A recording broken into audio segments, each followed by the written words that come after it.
مجاهد د پاکستان د تورونو په ځواب کې د داعش ګڼ پاکستاني غړي ونیولي او وژلي دي. سلام درنو لیدونکو، ستړي مه شئ.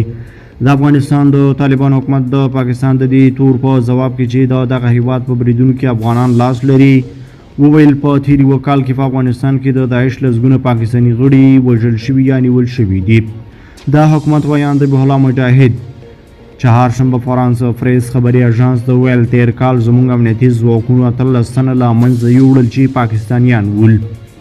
د زیاته کړله دوی د داعش غړي وو. په بېلابېلو بمي او نورو حملو کې یې لاس درلود.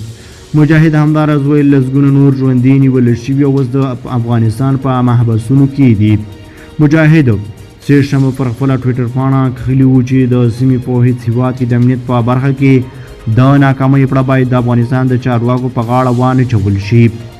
تر دې یوه ورځ وړاندې یعنې د دوشنبې په ورځ د پاکستان د پوځ لوی درستي جنرال عاصم منیر په پېښور کې یوې غونډې ته ویلي وو چې په پاکستان کې د ترهګرۍ لپاره هېڅ ځای نشته او په پاکستان کې د ترهګرۍ په پیښو کې د افغانانو ښکېلتیا د سیمې ثبات او سولې ته یو خنډ دی.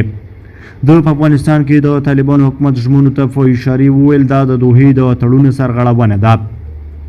دته ورته تورونه له دې مخکې د پاکستان د بهرنیو چارو او دفاع وزارتونو له لوري هم لګول شوي دي.